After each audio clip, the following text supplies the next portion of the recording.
DEJUGG Mind. Ambassador Ilara Reeves stood motionless before the Galactic Council, her face a careful mask of diplomatic neutrality. The grand hall of arbitration on Nexus Prime loomed around her, its crystalline architecture designed to intimidate with soaring arches that seemed to defy gravity. 277 species were represented in the tiered seating that rose in a perfect semicircle, and all eyes, some compound, some singular, some barely recognizable as sensory organs, were fixed upon the lone human. "The Council has deliberated," announced High Arbiter Jolak, his translucent appendages rippling with bioluminescent patterns that signaled formal judgment. "Humanity represents an unacceptable variable in the established order." Ilara maintained her composure, even as the words she had feared finally materialized. Humanity had been part of the galactic community for barely 40 years, the youngest species ever admitted, and already they faced expulsion. "In merely 4 decades, continued Jolak, humans have disrupted trade agreements established for centuries, introduced technological adaptations that circumvent safety protocols, and resolved 3 major conflicts through what they term unconventional diplomacy." The High Arbiter's voice carried notes of both fear and awe. The Melder-Thrix War that raged for 70 years was ended by a human diplomatic team in 17 days. Murmurs rippled through the assembly. The Melderan representatives' facial ridges darkened in what Ilara recognized as embarrassment. "Most troubling," Jolak continued, "is humanity's refusal to specialize. All stable species find their niche. The Vorex excel in biosciences, the Thrix in quantum navigation, the Kintai in legal governance. Humans attempt mastery in all domains simultaneously, creating unpredictable advancements and disrupting established patterns of progress. The Kintai representative, a being composed of interconnected crystal matrices that hummed with thought, pulsed with blue light. Humanity's adaptability factor exceeds all projected models. Their neural plasticity and social cohesion under pressure represent statistical anomalies. Continued integration presents unquantifiable risks." "Ambassador Reeves," Jolak addressed her directly, "have you anything to say before the Council renders its final judgment?" Ilara took a measured breath. Behind her stood the small human delegation, 6 individuals representing Earth and its 17 colony worlds. They had anticipated this moment for months, had prepared extensively for it. "High Arbiter, esteemed Council," she began, her voice clear and unwavering. "Humanity acknowledges your concerns. We have always been outliers. It is woven into our evolutionary history. Where other species specialize, we remained adaptable. Where others found stability, we embraced change." She paused, making deliberate eye contact with several key representatives. "However, we question whether diversity of approach threatens stability or ensures it. The galaxy faces challenges that established methods have failed to address. The void anomaly expands. The quantum decay affects more systems each cycle. Perhaps different perspectives are exactly what is needed." The Thrix ambassador, an insectoid being whose translators rendered his clicks and chirps into common speech, leaned forward. "Different perspectives can be accommodated. Unpredictable evolutionary vectors cannot. Humans change too quickly. You were using combustion engines when the Melder-Thrix War began. Before it ended, you had developed rudimentary quantum folding. Adaptation is our strength," Ilara replied simply. High Arbiter Jolak's appendages darkened to deep indigo, a sign of finality. "The Council has reached consensus. By a vote of 247 to 30, with no abstentions, the following judgment is decreed. Humanity is hereby contained to their home system, Sol, for a period not less than 1 galactic millennium. All existing human settlements beyond Sol must be evacuated within 1 solar year. No human vessels may transit beyond the heliopause. Violation will result in immediate neutralization." A heavy silence fell over the chamber. This was not mere banishment. This was extinction-level containment, the kind reserved for species deemed too dangerous to exist freely within the galaxy. To everyone's surprise, Ilara smiled. Not a smile of defeat, nor of anger, but something quiet and knowing that sent a ripple of unease through the assembly. "The Sol system was our cradle," she said softly. "Perhaps returning to it will not be the punishment you intend." High Arbiter Zolak's appendages flickered with uncertainty before steadying. "You will surrender your technological database and communication nodes. Monitoring stations will ensure compliance. This session is adjourned." As the human delegation was escorted toward their waiting vessel, the Kintai representative approached Ilara privately in the antechamber, crystal matrix humming at a frequency that blocked surveillance. "Your acceptance seems premature, Ambassador," the crystalline being observed. The Council expected resistance. Ilara's smile remained enigmatic. "The Council has made its decision. We respect it. And yet your biometric readings show no distress," the Kintai continued, curious for a species facing containment. "We are adaptable, as you noted," Ilara replied. "Perhaps we simply adapt quickly to changing circumstances." The Kintai's crystals pulsed with calculation. The void anomaly continues to expand. The quantum decay accelerates. The Council may have removed the one variable that could have altered these equations. Ilara adjusted her diplomatic sash. "Then I suppose we all must live with the consequences of today's decision." As the human vessel departed Nexus Prime, the ceremonial severing of Sol's connection to the galactic network was performed. On view screens throughout Council space, the small blue-green dot representing Earth darkened and disappeared from official star charts. What no one saw was the faint smile that remained on Ambassador Reeves' face as she gathered her team on the bridge of the diplomatic vessel. "Begin Protocol Omega," she said quietly. "We have 1 year before full containment. Make it count." The Sol system fell silent.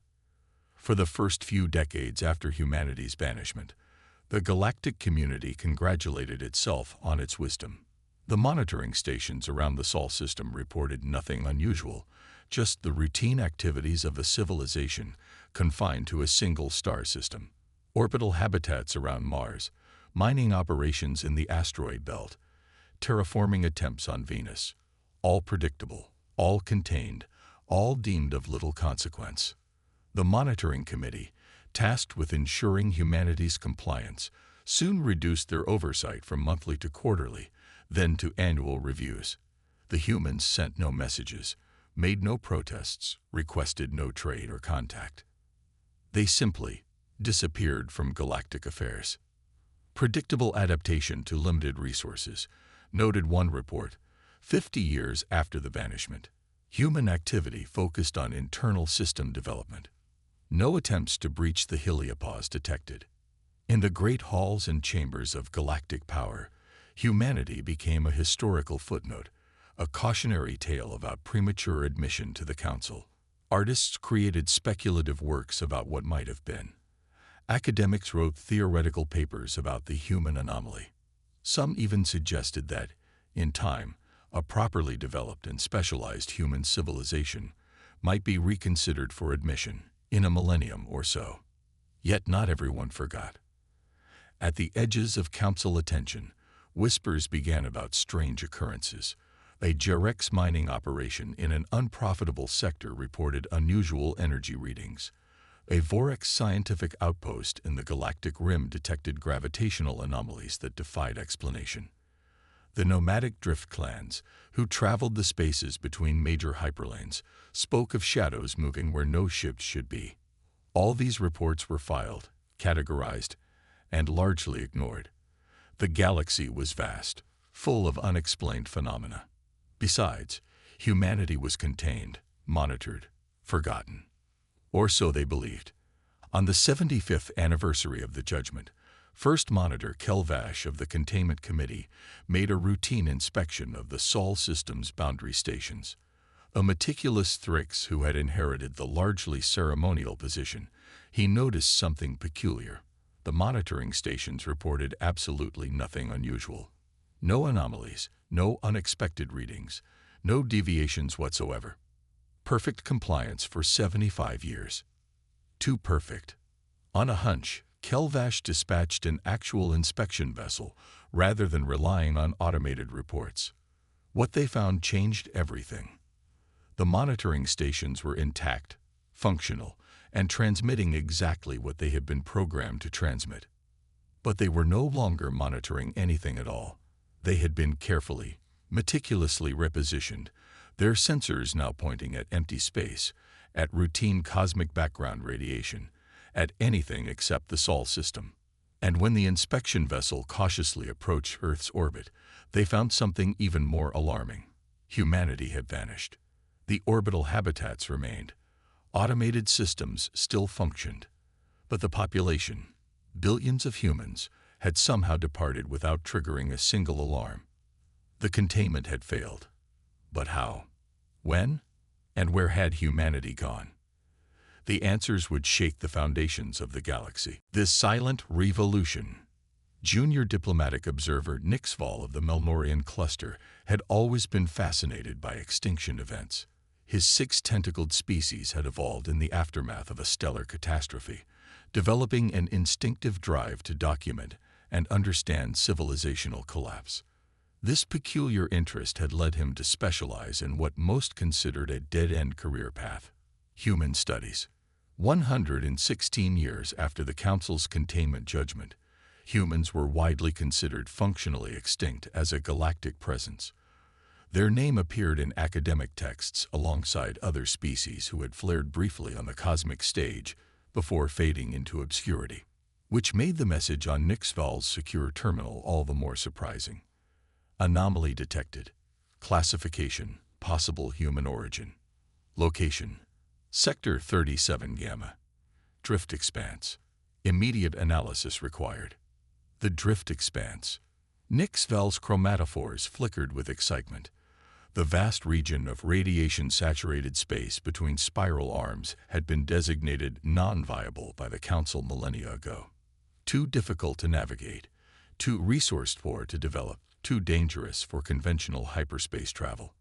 Perfect for something to hide in. Within 12 hours, Nixval had secured passage on a research vessel headed to the nearest monitoring station. The journey took 17 days, during which Nixval reviewed everything known about humanity's final years in the Sol system. The puzzle pieces refused to align. How had billions of beings simply vanished?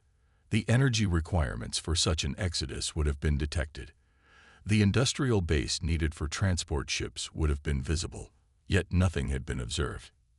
At the monitoring station, Nixval was greeted by Station Commander Vexlor, a veteran Melmoridan whose chromatophores had faded to the pale blue of age. "I assumed they would send someone," Vexlor said without preamble. "Though I expected a senior researcher, not a junior observer." "No one else considered it worth investigating," Nixval admitted. "Human studies isn't exactly a prestigious field. What have you found?" Vexlor guided him to the primary sensor array. 17 days ago, our long-range scanners detected a gravitational anomaly at the edge of the drift expanse. When we focused our instruments, we detected this. The display showed a fuzzy image of something. Not quite a ship, not quite a station. The object was roughly cylindrical, approximately 20 kilometers in length, with a surface that seemed to ripple and shift even as they watched. "Is it moving?" Nixval asked, his tentacles curling with concentration. "Not in the conventional sense," Vexlor replied. "It's phasing, existing partially in normal space and partially elsewhere. Our instruments can barely detect it, let alone classify it. And you believe this is of human origin. Based on what evidence?" Vexlor's chromatophores darkened. "This." The display changed to show an energy signature analysis. At the bottom of the readout was a comparison marker, 98.7% match to theoretical hydrogen-boron fusion. Earth patent number 11,729b, never implemented. Nixval's respiratory sacs contracted sharply. Impossible. That was experimental technology, documented in their surrender database, but never successfully deployed. The containment was implemented before they could develop it. Apparently, Vexilor said dryly, they continued development after containment. For 3 days, they observed the anomalous object. It maintained its position at the edge of the drift expanse, seemingly unaware or unconcerned with their scrutiny. On the 4th day, something changed. Multiple objects emerging from the expanse, reported the sensor technician, her voice tight with tension. The display filled with signatures, dozens, then hundreds of objects similar to the first, varying in size from small craft to massive vessels that dwarfed anything in the Council fleets. They emerged from the radiation clouds of the drift expanse, like sea creatures surfacing from an ocean's depths. This is an armada, Nixval whispered. No, Vexilor corrected, his chromatophores flashing the deep red of revelation. This is a civilization. Before they could take further action, the communication system activated. The voice that emerged from it was smooth, confident, and unmistakably human. Monitoring Station Epsilon 17. This is Admiral Helena Chen of the United Human Systems. We are aware of your observation activities and mean you no harm. Please relay the following message to the Galactic Council. After 116 years of self-imposed isolation, humanity is returning to galactic affairs. We request a diplomatic meeting at coordinates to follow. We come bearing solutions to the void anomaly and quantum decay. End transmission. Silence fell over the monitoring station. It was Vexilor who finally broke it. Self-imposed isolation, he repeated slowly. Not containment, not banishment. Self-imposed. Nixval's analytical mind raced through the implications. They were never trapped in Sol. They left deliberately, on their own terms. The Council thought they were containing a dangerous species, but humanity used the containment as cover for something else entirely. Vexilor finished. They've been out there, in the drift expanse, building this for over a century. Within hours, the message had reached Nexus Prime. Within days, the Council had convened an emergency session. The galaxy that had forgotten humanity was about to remember why they had contained them in the first place. The diplomatic meeting was set for Neutral Station Gamma, an ancient outpost at the edge of Council space. The Galactic Council, in its wisdom, dispatched a delegation of 37 representatives, one from each major political bloc, attended by security forces and scientific advisors. They prepared extensively, reviewing ancient records of human diplomatic protocols and psychological profiles. They were wholly unprepared for what awaited them. The human delegation arrived in a vessel unlike anything the Council representatives had ever seen. It seemed to phase into existence rather than arriving through normal space, its hull a seamless silvery material that reflected the stars in impossible patterns. When the airlock opened, only 3 humans emerged.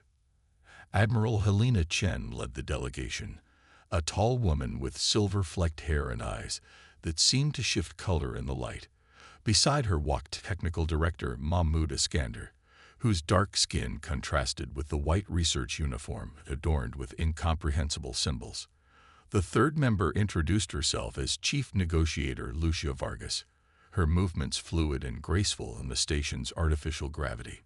"Welcome to Neutral Station Gamma," began the Council's chief representative, High Arbiter Krelvon, descendant of Jolak. "The Galactic Council acknowledges receipt of your communication and—" "Thank you for meeting with us," Admiral Chen interrupted smoothly. "We have much to discuss and limited time in which to do so." The interruption, a shocking breach of diplomatic protocol, set the tone for what followed. The humans didn't behave like a species seeking redmission or forgiveness. They spoke with the quiet confidence of equals, perhaps even superiors. 116 years ago, Chen continued, the Council judged humanity too unpredictable, too adaptable, too dangerous for integration into galactic society. We were confined to Sol, or so it was believed. Technical Director Iskander activated a holographic display that filled the chamber. It showed the Sol system as it had appeared at the time of judgment, then zoomed outward to reveal something astonishing. a network of spatial anomalies surrounding the system, invisible to conventional sensors. Natural quantum gravitational fluctuations, Iskander explained, occurring in one of every approximately 3 million star systems. Sol happens to be one. These fluctuations allow for the creation of what we call slip points, locations where the barrier between dimensions is naturally thin. Chief Negotiator Vargas took over seamlessly. When the Council ordered our containment, we were already aware of these slip points. Rather than fighting the judgment, we recognized an opportunity. Forced isolation, without interference or observation, gave us exactly what we needed: time and privacy to develop technologies that the Council would have deemed too dangerous to explore. The holographic display shifted again, showing the drift expanse, that vast, radiation-filled region between galactic arms that the Council had long ago designated as worthless space. Within it glowed thousands of points of light, settlements, stations, ships, an entire civilization hidden in plain sight. The United Human Systems, Admiral Chen said with quiet pride. 3,217 worlds, 17 trillion humans and allied species, a civilization built in the spaces you deemed uninhabitable, using the technologies you feared we might develop. The Council representatives sat in stunned silence. It was the Kintai who recovered first, crystal matrix humming with rapid calculations. Impossible, the crystalline being insisted. The energy requirements alone. 0-point energy extraction, Iskander replied casually. Developed 40 years after containment. The radiation in the drift expanse actually made it easier to access vacuum energy. Quite efficient once you solve the quantum stability problems. You claim to have allied species, asked the Vorex representative, compound eyes flashing with skepticism. What species would ally with contained outlaws? Lucia Vargas smiled. Those the Council deemed as worthless as the space we inhabited. The nomadic drift clans. The silicon-based lithoids from the radiation zones. The quantum collectives you dismissed as pre-sentient energy fluctuations. We found common ground with those the Council ignored. And now you return, High Arbiter Krelvan stated, regaining his composure. To what end? Revenge for the containment judgment. Admiral Chen's expression softened slightly. No, High Arbiter. We return because the galaxy needs us. The void anomaly has expanded to engulf 7 systems. The quantum decay affects 23 more. Both phenomena will worsen exponentially. Within 30 years, they will threaten core Council worlds. The holographic display changed again, showing the spreading patterns of both cosmic threats.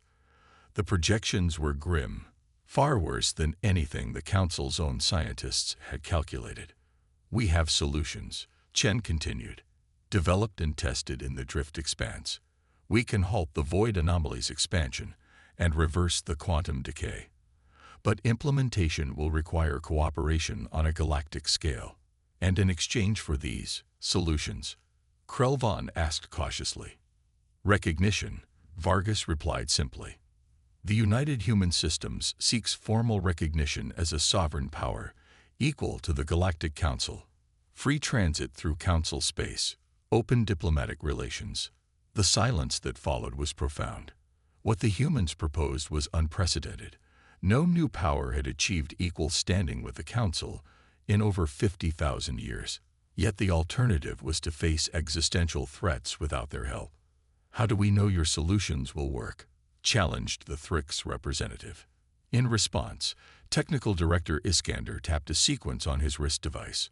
On the main view screen, a live feed appeared showing a small void anomaly.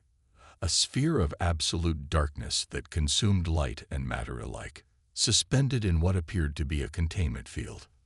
This is a laboratory-generated microanomaly, Iskander explained.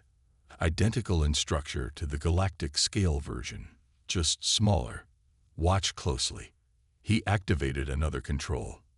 A ripple of energy, visible only as a distortion of light, passed through the containment field. The void anomaly pulsed once, twice, and collapsed into nothingness, leaving behind only a shimmer of exotic particles. Harmonic resonance disruption, Iskander said. The void anomalies are quantum structures, disrupt their resonance frequency, and they collapse. The council representatives exchanged glances. If what the humans demonstrated was real and could be scaled up, it represented salvation for dozens of threatened systems. We will need time to consider, High Arbiter Krulvon finally said. The implications are significant. Of course, Admiral Chen agreed, but not too much time, High Arbiter. The void anomaly consuming the Palaxis system will reach critical expansion in 17 days. After that, containment becomes exponentially more difficult. As the human delegation prepared to depart, Krulvon approached Chen privately. 116 years ago, my ancestor judged humanity too dangerous for the galaxy, he said quietly. Was he wrong? Admiral Chen's eyes shifted to a deep, knowing blue. He was right, High Arbiter. Humanity unbound and without purpose could have been destructive. But humanity with challenges to overcome, with space to grow, with the freedom to develop in our own way, we became exactly what the galaxy needs. The human vessel phased out of existence, leaving the council delegation with an impossible choice and the dawning realization that the species they had banished had never been contained at all. The revelation. The emergency council session lasted 7 days without interruption. Representatives from 277 species debated, argued, calculated, and ultimately faced a simple truth. They needed humanity more than humanity needed them. The void anomaly had consumed the Palaxis system as predicted. 3 billion Vorex had evacuated just hours before their homeworld was engulfed by expanding darkness. The quantum decay had rendered 2 more systems uninhabitable, their fundamental physical constants slowly shifting until organic life could no longer survive. On the 8th day, High Arbiter Krulvon announced the Council's decision: full recognition of the United Human Systems as a sovereign power, with all rights and privileges previously reserved for the Council itself. The galaxy held its breath as humans stepped back onto the galactic stage they had been forcibly removed from more than a century before. Mira Osi, junior diplomatic liaison to the newly established human embassy on Nexus Prime, struggled to maintain her composure as she walked the crystalline halls of the Council archives. 6 months after the historic recognition treaty, she still felt the weight of curious, wary, and sometimes hostile gazes following her. "They'll adjust," said Ambassador Ilara Reeves, walking beside her.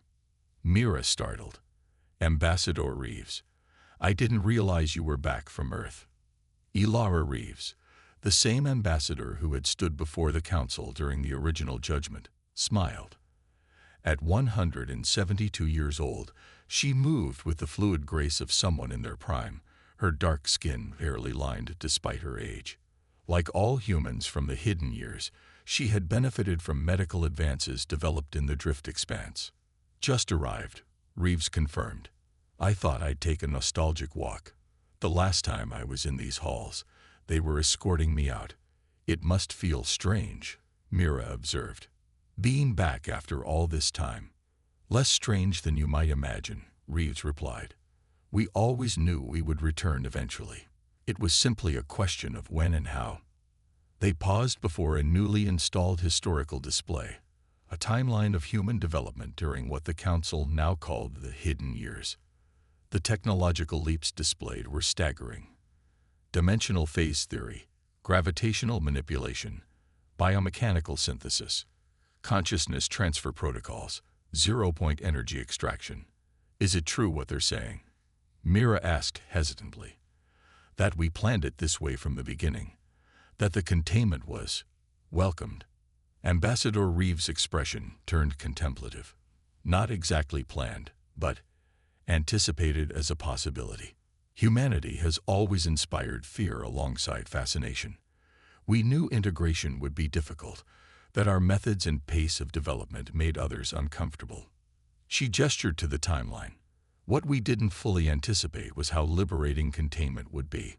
Freed from Council regulations, safety protocols, and incremental approval processes, we could take risks that the Council would never have permitted. 9 out of 10 experimental approaches failed catastrophically. The 10th changed everything. And the alliances with the forgotten species. Reeves smiled. The greatest unexpected blessing. The Drift clans taught us to navigate dimensional currents. The Lithoids showed us how to harness radiation as an energy source. The quantum collectives helped us understand the fundamental nature of the void anomalies. Together, we built something none of us could have achieved alone. Their conversation was interrupted by an approaching council page, a small, avian being whose iridescent plumage indicated their official status.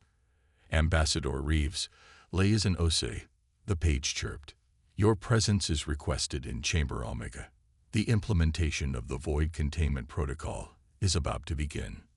Chamber Omega, the most secure meeting room in the Council complex, had been transformed into an operations center. Representatives from 37 major species crowded around a central holographic display showing the Remdary system, the next predicted target of the expanding void anomaly. Technical Director Mahmoud Iskander stood at the control interface, coordinating with both human and Council technicians.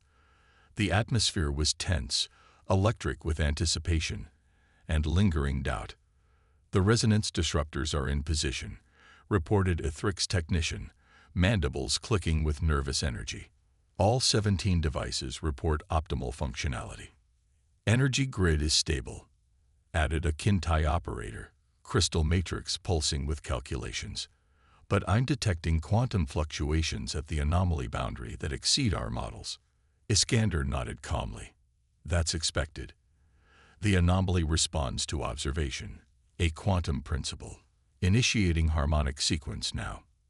On the display, 17 spacecraft positioned around the growing darkness of the void anomaly, activated simultaneously. Waves of energy, visible only as distortions against the starfield, converged on the phenomenon. For a moment, nothing seemed to happen. Then the darkness pulsed, contracted, expanded violently, and contracted again. The cycle repeated with increasing frequency. Resonance cascade initiating, Iskander stated. Phase 2 beginning. A second wave of energy rippled through space. The void anomaly's pulsations became erratic, its perfect spherical form distorting. Power fluctuations in disruptors 7 and 12, called out a human technician. Compensating. Quantum backwash detected, warned the Kintai. Spatial integrity compromised in Sector 4. The tension in the chamber grew. What they were attempting had never been done on this scale, containing and neutralizing a full-sized void anomaly before it consumed an inhabited system. If they failed, they would not only lose the Remdary system, but potentially accelerate the anomaly's expansion. Entering critical phase, Iskander announced, his voice steady. All personnel prepare for dimensional shock in 3, 2, 1. The void anomaly on the display contorted, stretched into an impossible shape, and imploded. A flash of exotic energy washed outward, temporarily disrupting the sensors. When the display cleared, where the anomaly had been was now simply empty space, sprinkled with a glittering cloud of exotic particles. Silence fell over Chamber Omega, broken finally by the Vorex science director. It worked, she whispered, compound eyes wide with disbelief. You actually did it. Iskander's shoulders relaxed slightly as he turned to face the chamber. This is only the beginning. The technology can be adapted to address the quantum decay as well. With your cooperation, we can secure affected systems within 2 years. And what happens after that? Asked High Arbiter Krelvon. When the immediate threats are contained, what role does humanity see for itself in the galaxy's future? It was Ambassador Reeves who answered, stepping forward with the same quiet confidence he had displayed a century earlier. The same role we have always sought, High Arbiter, to explore, to innovate, to challenge assumptions and find new solutions. The Council feared these qualities once. Perhaps now you can value them instead. Krelvan's appendages rippled with thoughtful colors. And if your innovations create new problems, new dangers, they almost certainly will, Reeves acknowledged frankly. Progress is never without risk. But isolation isn't the answer. Cooperation is. Together, we can balance innovation with wisdom, change with stability. The High Arbiter studied the human ambassador for a long moment. My ancestor believed humanity too dangerous to integrate into galactic society. For over a century, that judgment stood unchallenged. And now, Reeves asked, now we understand that judgment was based on fear rather than foresight. Krelvan replied, humanity confined might have been contained, but humanity with space to grow became exactly what the galaxy needed, at exactly the right time. In the years that followed, the galaxy transformed. The United Human Systems formally established embassies on 112 major worlds. Human technology, carefully introduced through joint development programs rather than simply handed over, began to address challenges that had plagued Council species for millennia. The Drift Expanse, once considered worthless space, became a hub of innovation and cultural exchange. The formerly ignored species who had allied with humanity during the Hidden Years gained new recognition and representation. On the centennial anniversary of the Recognition Treaty, a new memorial was unveiled in the Grand Concourse of Nexus Prime. It depicted a human hand and a council appendage reaching toward each other, cast in an alloy that shifted and changed depending on the viewer's perspective. The plaque beneath it bore a simple inscription in the common tongue. The stars are not our limit. Fear is. Standing before it, an elderly Mixval, now High Diplomat of the Melmorian Cluster, reflected on the journey that had brought the galaxy to this point. They never needed us, he observed to his human counterpart, Ambassador Mira Osai. You could have remained hidden, built your civilization in the spaces we overlooked, and continued on your own path. Osai smiled, that distinctly human expression that still sometimes unsettled Council species. We could have. But isolation breeds stagnation eventually, even for humans.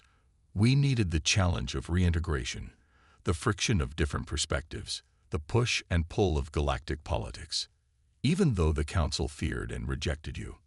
Especially because of that, Osai replied. The judgment forced us to prove ourselves, not to you, but to ourselves, to build something worthy of return. As twilight fell over Nexus Prime, the memorial's special alloy caught the last rays of the setting sun, sending prismatic reflections across the Grand Concourse. In that moment, the depicted hand seemed to finally touch, completing a connection that had taken more than 2 centuries to form. The galaxy had feared humanity's unpredictability. In the end, that same quality had saved it. The banishment, intended as punishment, had instead forged something unprecedented. A humanity that had built its own throne among the stars, not through conquest or domination, but through the very adaptability that had once made them feared. And in that throne, they had made room for others.